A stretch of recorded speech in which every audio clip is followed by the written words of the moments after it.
since the age of 16. He's done a lot of work, he's come a very, very long way. I saw him on Saturday and I spoke to him, and he's kindly taken out some time to come here today. Most of you guys, like I says, you may know him. Most of you guys may not know him. Now he's got a big following on Instagram. He's got about 22,000 followers that follows him. So I'm just gonna stay a bit quiet at the moment, and I'm just gonna pass him over, and he's just gonna talk to you about his life, his journey, and where he has got to today. So ladies and gents, could I just call Central? Yes, thank you very much. Once again, round of applause for Danish, guys, yeah?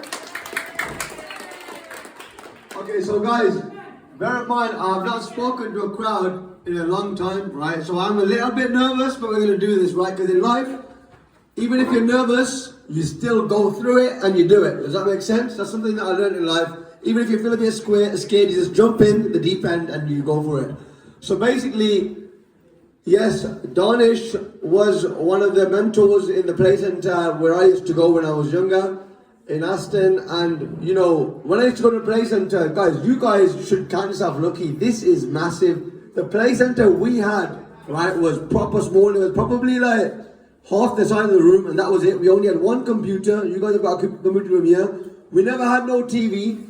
We had one pool table, and we never had to... broken table tennis, yeah, that was it, yeah. And we never really had much, right?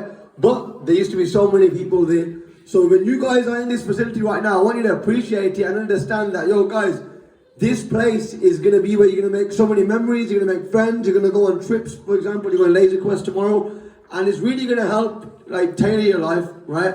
So what is my story? How did I grow up? Guys, I grew up the same as you lot, exactly the same as you lot, just in a different area. That was it, right? So I'm going to start off when I started going to the Playcentre. So when I used to go to the Playcentre when I was younger, around about 16, I used to go there and we used to take part in activities. And these guys used to always put into our head that, look, you know, we know that the area you're in, people are committing a lot of crime and they're doing stupid things. But guys, you want to do something with your life.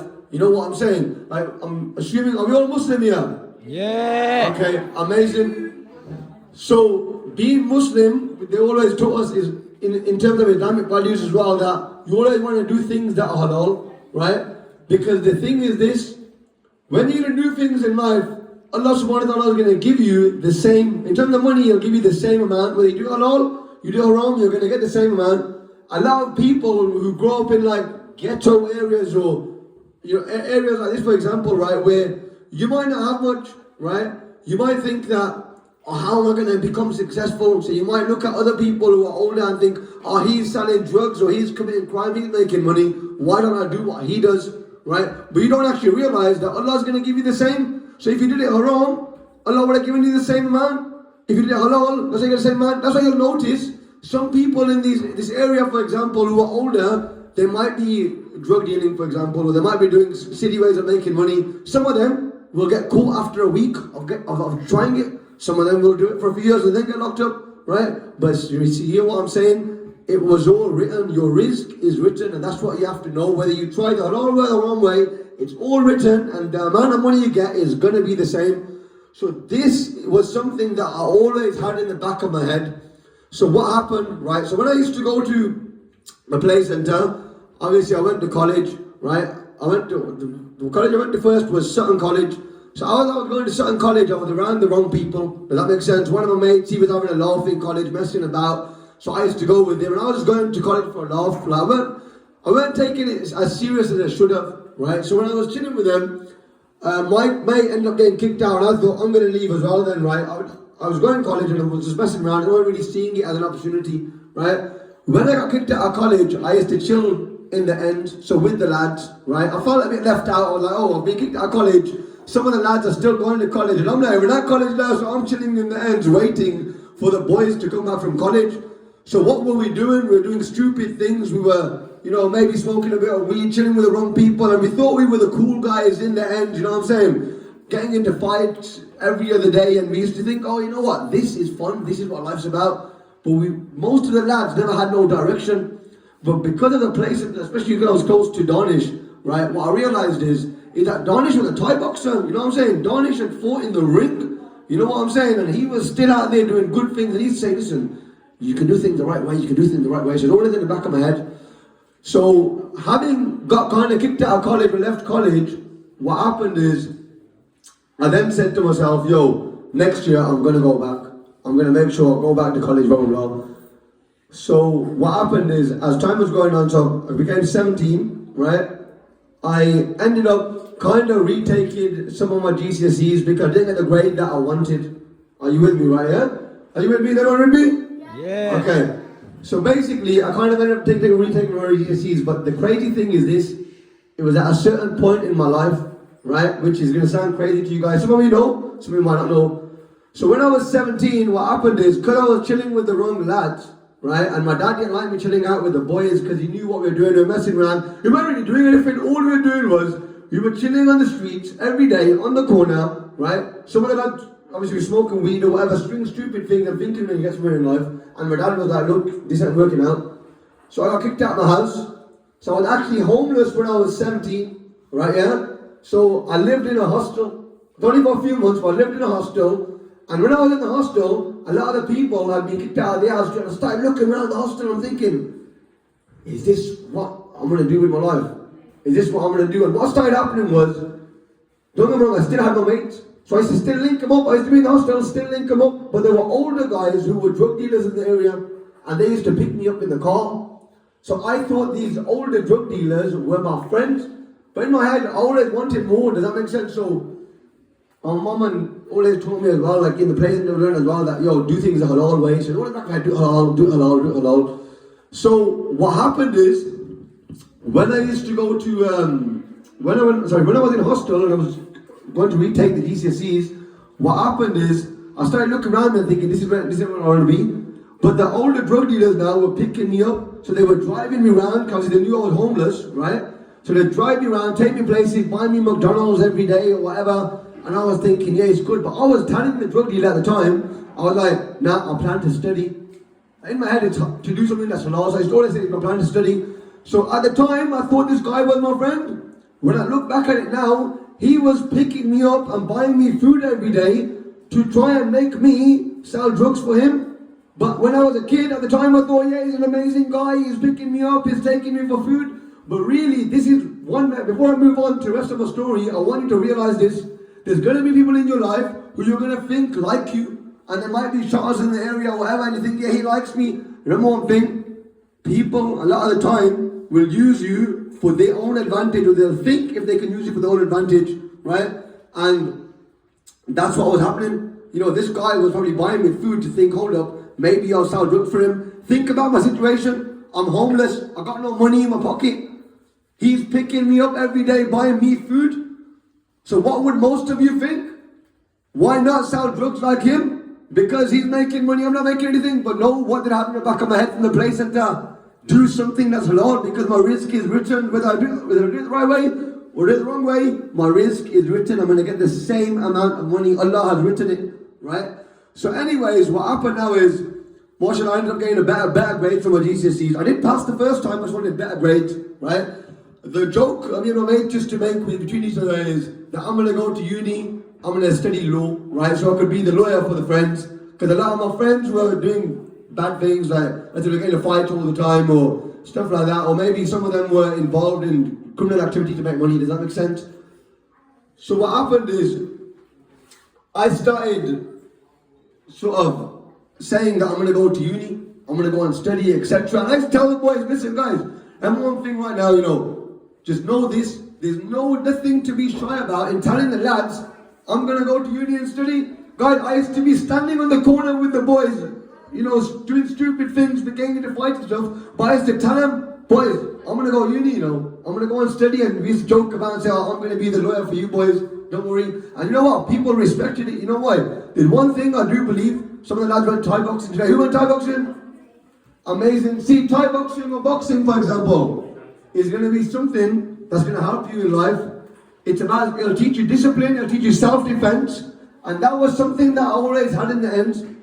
People respected me, mashallah, because I could handle myself. I wasn't a bully, But if someone did try and bully me, I would stand up for myself, and because I knew how to defend myself, people respected me. So I didn't need to be no drug dealer. I didn't need to do anything stupid. But just because I was someone who could stand up for myself and could defend myself, people respected me, right? So when I was telling the lads, yo, I'm going to go study, they respected me. Do you know what I mean? It wasn't like they were going to try and bully me and say you were a nerd or something. But yeah, growing up, life was hard. And then what happened is, then I'm going to tell you guys, I left college, right? So I took we took the GCSEs again. Then I tried getting him back into the next college, Matthew Bolton College, right? So when I went to Matthew Bolton College, what happened is I tried getting into a course. Guys, I'm telling you things I've never told anyone. Does that make sense? Like literally, guys, you guys are hearing what I'm saying and I haven't told anyone this before. Trust me. So I like you guys and I care about you guys and this is why I'm telling you all this. So what happens now is when I go to college, they've enrolled me to the course. So when you go to college, what happens is you choose the course you want. If you can get into the course, what they'll do is they'll enroll you, so they'll bring you in. So then what happens is you'll go have like a meeting with the teacher, right, who you're going to go in with, right? So they'll speak to you, oh, yeah, why do you want to do the course of law? So when they took me, they said, actually, no, you can't come. We've got someone else for you to speak to. I go, who's that? They go, the head of sciences. So I've gone now and I've sat down and this is exactly what the guy said to me. He goes, Naveed. He goes, yeah, I've noticed you went to another college of ours. Because they own the same colleges. He goes, you went to the college of ours, didn't you? I said, yeah, well, why? And he was like, look, you messed around, you had bad attendance, right? And you're basically a class clown, you messed around, and you know what? We don't want you to come here. That's when I had the moment, guys, at this moment I was like, what the hell, he's not going to let me come to college? Right? Because remember, look what I'm saying, I'm telling the boys, I'm going to go uni, etc. But because I messed around, now he said, you can't come to the college. So I'm like, why can't I come to the college? And then he's like, look, you messed around, blah, blah, blah. We don't want that in our college. This is exactly what I did. Guys, this is one of my first times negotiating in life. I sat down with him and I said to him, I said, listen, I said, look, and I gave an emotional conversation between me and him alone. I've never told anyone this, right?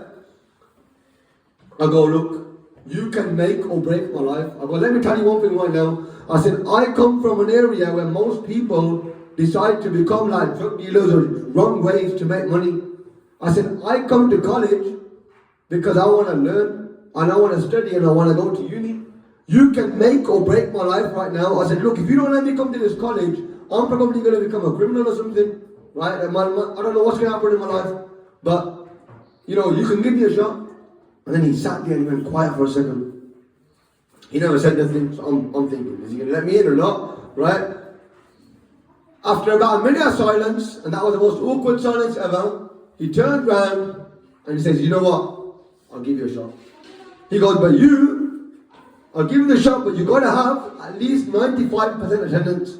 He goes, if you don't have 95% attendance, right, and in terms of that 5%, I'm only giving you the 5% leeway because if I don't give you the 5% leeway, then obviously, if you get ill, then I'm going to have to kick you out. Does that make sense? So that 5% is if you get ill or something happens. But otherwise, we want you here every single day to every lesson.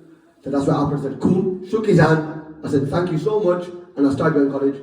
Now, when I was going to college, I was still around the wrong people. I was still chilling with the same people, still the same friends. So I was going to college now. But one thing was different. I was going to every lesson. So let's say, for example, it's break time.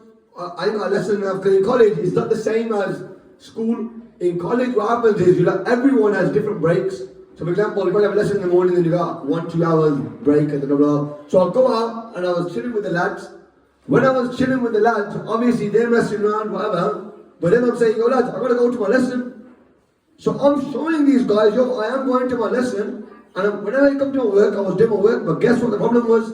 I was still around the same wrong people. So let's say, for example, one of the lads was turning around and saying, oh, we got a kick off. I was involved. So if, for example, one of the lads had a fight at the end of college, I would be there. This is what I was doing. I was so stupid. I wasn't realizing. I was like, yeah, I'm there. So every time it was happening, I was involved, right? Until something happened, right? So as college going on, I was doing well, I was getting the grades, etc. Guess what? I got into a bit of an argument with some people in college. right? So now, there was one of the days that I didn't come. So let's say I got into an argument with someone today. Let's say you got into an argument with someone today here. Let's say you got into an argument with someone today here. Tomorrow you come, they're looking for you, but they don't find you. So what's your name? Shazain. Okay, so Shazain, for example, right? Let's say Shazain comes here now, and what's your name? Salahuddin. What is it? Salahuddin. Salahuddin, yeah? Okay. And then Shazain comes in and he has an argument with someone. Now you know that he chilled with Salahuddin. So what you do is, so what the lads did is, they came into college looking for Shazain. But Shazain was there. Let's say Shazain's me. They're looking for me. They couldn't find me. So who did they end up beating up? They ended up beating Salahuddin. So I get a phone call saying they beat up Salahuddin for you. So they beat up this guy because of you. I'm like, what the hell? You know what I mean? Then what's happened is I've realized these people are looking for me. So these guys, a few weeks have gone and they still haven't found me. Then they've ended up coming to Aston on the AstroTurf to play football. I've seen them and I've said, I heard you're looking for me. Look, I still have this bad boy mentality, trying to be this bad boy. So I've gone, yo lads, I heard you're looking for me. And about a few of them in the car and he goes, what's your name? And I go, Nav, and he goes, cool. Right, they never said nothing. Then they rode off. Then what I've seen them is, I've gone to the shop before my mates, I said, I've seen these guys, I don't know, what's going to happen. And then I've seen another 2 cars go past. Right? And then I've realized, come on, you're looking for me. So then one guy phones me, one of my mates phones me and he says, yo, these people are here, they're looking for you, but don't worry, I've got it sorted. What did he say? I've got it sorted. So he said to me, these guys are here looking for you, but don't worry, we're cool. I'm alright, it's cool. So me trusting him, I said, cool. So I've walked down the road now, I'm alone, just this guy here.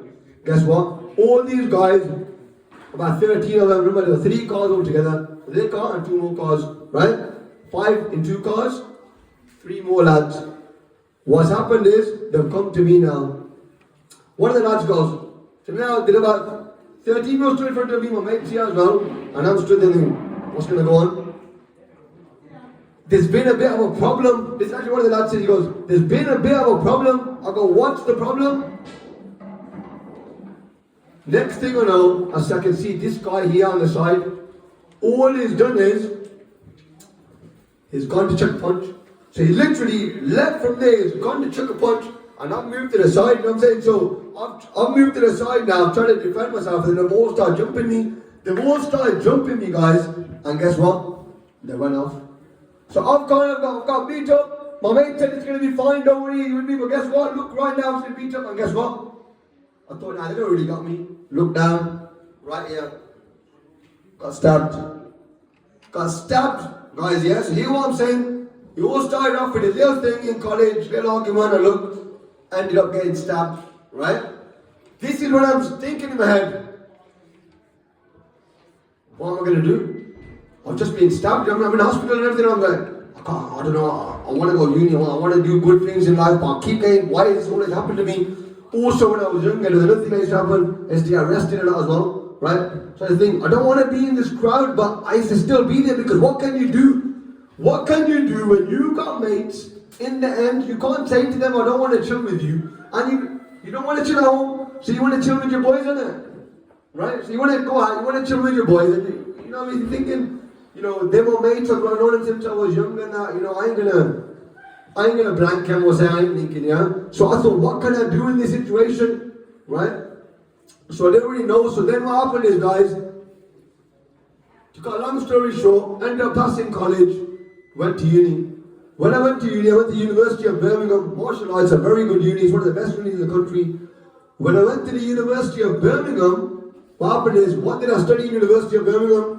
Does anyone remember what I said I was going to study? Law, exactly.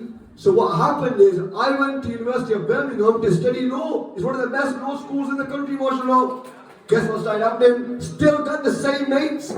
So I'm living in my house, but I've still got the same mates in the area. Does that make sense? Take a seat, please, bro. So I've still got the same mates in the area, and I'm studying law. So I'm still chilling with the same people. So even though the joke was that I'm going to leave and I'm going to go to uni and study law, guess what? I'm still in the end. I'm still chilling with the same mates. What happens now is, one of the days I'm walking down the road, the lads home. So the lads are driving a car illegally. They see me. They ain't got no license. They're driving a car. They're horn at me. Yo, now what you saying? I'm like, yeah, bro. I'm thinking we're cool, we're having enough. I jumped in the car. Obviously, me, them having respect for me. One of the lads jumped in the back. I jumped in the passengers. I've opened the dashboard now. You know what, man? When you're with your mates and that, you're gonna look at the car and they got a car. What's happened is, I've seen Suti now. So I've seen butt, about half an ounce, right, in the dashboard. So I've seen it, I've felt it, my fingerprints on it now. I've looked at it, put it back for a year.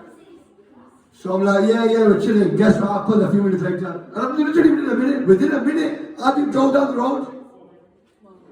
Police behind us. Bam. Right? Police come straight away. Bam. Sirens on. Another car comes in front as well. From behind in front. Stop us. What's going on, lads? Where the drugs at? Imagine, I'm in uni, I'm thinking what's going on here. Lads, where's the drugs at? So all, look, hear what I'm saying. I'm walking down the road. I'm at uni, I'm saying no.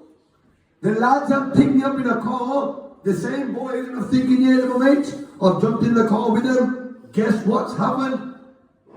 The police have stopped the car. In my head, my fingerprints are on the butt now. I've touched the butt. And the police have said, where the drugs are? They've started searching us now, blah, blah, blah. I've tried turning around and saying, oh, now, you know what? You can't search us. It's about the driver. You get me? You're only here for the driver. They go, no. We're here for all you lot. Bam, you get me? So what's happened now is, we're not finding the bud. They found the bud, we got arrested. When we got arrested, went to the police station, I was honest with them, I told them, oh, look, I don't know. I said, I'm walking down the road, I jumped into the car, blah, blah, blah. I did touch some weed there, right, yeah, but it went nothing to do with me. I went on bail for about 6 weeks. 6 weeks, can you imagine, until they got the fingerprints back. They raided my house. Imagine, you gotta think about this.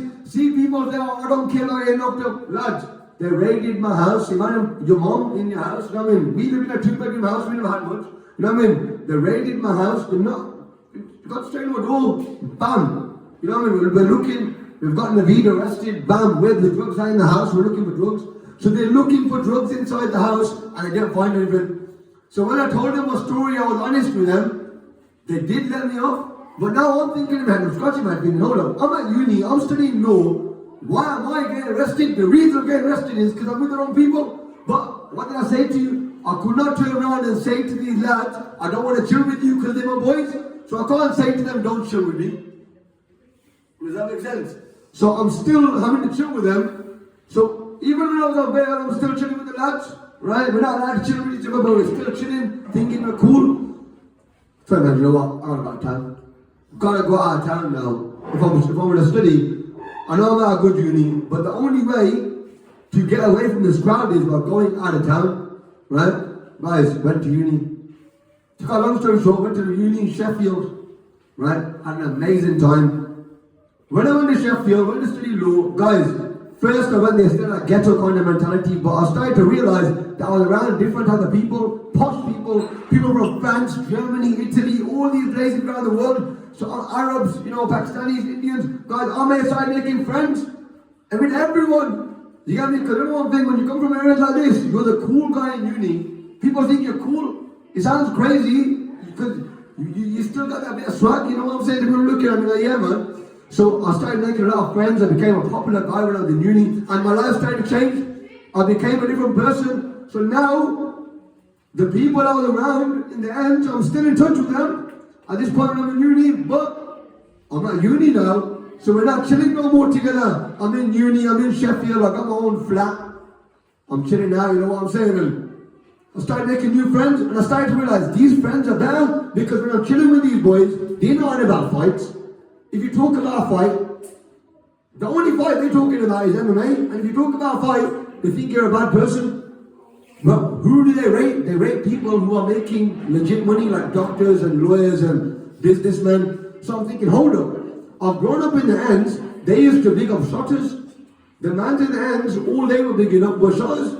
But now I've come to uni around people all around the world, rich people, they got money in their pocket, they got way more money than me, and guess what? All they're talking about is business, smashing in life, becoming a doctor, becoming a lawyer. Guys, I made friends, and right now I got friends around the world, boys, who are doctors, lawyers, engineers. You tell me, how are you going to make these friends? How are you going to make these friends? Guys, what I started happening was studied law, had a good time in uni, but then I realized I didn't want to be a lawyer. Right? It sounds crazy, but I realized I didn't want to be a lawyer. Why? Because I said, I've come to uni to study law, and in my head I'm thinking, look, I only came to study law. Why? Does anyone remember why I was going to become a lawyer? Why? So you can defend? So you can defend your friends. Defend my friends. So hear what I'm saying? That's as bad as being a drug dealer. I'm going to be a lawyer so I can defend the bad guys. What kind of morals and ethic is that? Even that money is wrong. Even the money, look, if I'm going to stand there and I'm going to defend a guy who's selling drugs, and I know he's selling drugs, that's not halal money, that's wrong money. So I started to think, okay, you know what? Maybe that's a bad idea, what am I doing? Even though I got my load of you right now, I started looking at social media. And I used to look at YouTubers and think, yo, I can do what he's doing. I used to look at people, anyone on YouTube. See, he's got the confidence, I got the confidence, I can do it. You know what I mean? I know I can do it. I used to look. Guys, that's one thing I learned from there is you got to follow what your passion is. So I started in YouTube, left uni, started in YouTube, blah, blah. And what happened is, when I first started, people were laughing.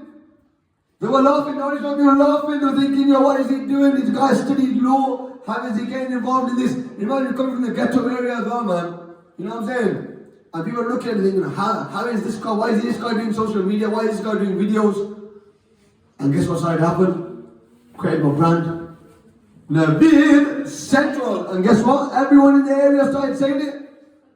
I created a show with kids just like you. A little show called Rocky's World, and I put all the kids in there, and some of the elders who were drug dealers in the area, I noticed that they were getting a bit jealous, but some of them, whilst I was in uni, remember this guys, the people who were drug dealers when I was younger, some of them had been locked up.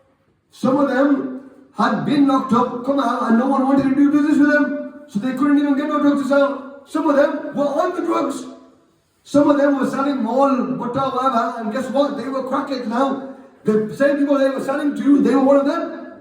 Some of them were working a normal job. I'm thinking, hold on 1 second. I used to look at you like you were some top shotter. I'm looking at you right now. No one wants to chill with you. You're broke. You're smoking bud all day. What are you doing with your life? And I'm thinking in my head, I used to look up to this guy.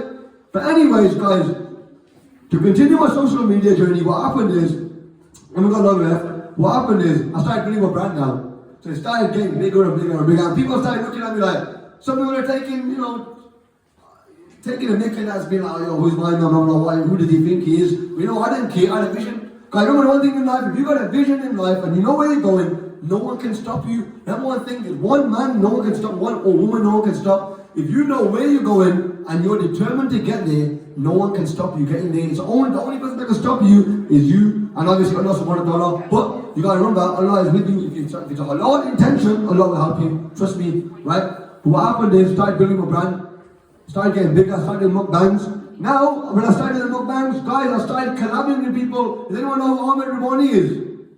Does anyone know who Mookie is? Yeah. Yeah, cool. So what happened is, people like Mookie, for example, right, I started collabing with them, I started messaging them, they started following me on Instagram. I'm thinking, yo, how are these people who didn't think they were to me, how are they connecting with me? They're liking my content. I'm like, yo bro, can we link up? Can we do a video? Guys, you can go on YouTube right now, Naveed Central Mookie. You will see me sitting down with Mookie and interviewing him. Tell him about German doner. German doner kebab. Guys, German doner kebab sponsored me. They approached me last year, guys. German doner kebab approached me. They said, we like what you're doing with interviews. Right? I was like, why is it? They go, oh, look, we want to work with you. I was going to introduce it. Look, we want to work with you. And we want to basically make something, right? We want to make like a deal with you. We want to pay you so you can do the same videos that you're doing. You know what I'm saying, guys? I was paying them. I was paying for the food before this. Now they said to me, we will pay you to do the videos. Guess how much they gave me for 6 videos? 10 bags. Not 10 bags. Not 10. 55. £3,000 for 6 videos. How many? Can anyone get maths? How much is per video? 500. I got £500. Guys, I got £500 per YouTube video. What? Eating food, eating doner kebab for free. Get as much food as you want. Sit down with people. Guys, I sat down with other influencers. Now, where am I now? Just a few weeks ago, guys, I was invited down to a movie set, mashallah. With a guy called T1 Official. There's a few rappers you might know, you might know Big Toes, for example. Guys, you know Peter Andre, you might know one of his sons in there. Too young for that. But guys, there's a lot of rappers in there and singers and Love Island stars. Who got a scene in the movie? Me. So where did it all start? A broke kid in the end, thinking in my head, I gotta do things the halal way. That was in my head. I was like one of you lot. I used to chill with the man them. We're chilling on the block every day, doing stupid things, smoking weed, doing stupid things. And you know what? In my head, all I had was, I gotta do things the right way. I gotta do things the right way, no matter what happens. And mashallah, right now, my life is amazing. Alhamdulillah, I'm chilling down. I'm sitting down with amazing people. Guys, I'm sat in front of you with drug dealer. Do you know who can stand here and give a speech? They can't even go to another area. I'm from Aston, you know Adam Rock? Do you know what I mean? Like, people can't come here like this. But what did this do for me? Social media, doing it in the halal way. Who protects me? Allah protects me. Guys, what are your dreams? Do whatever you want to do in life. I don't want to keep this too long now. But remember what I say to you. If as long as it's halal, Allah will be with you. It might take longer in your head, but that was written for you anyway, right? The last thing you want to do is do something wrong or illegal, get locked up, come back out, and there's people like me who you're seeing and thinking, hold up, what's going on? Guys, it's been a pleasure. Naveed Central. Peace and love.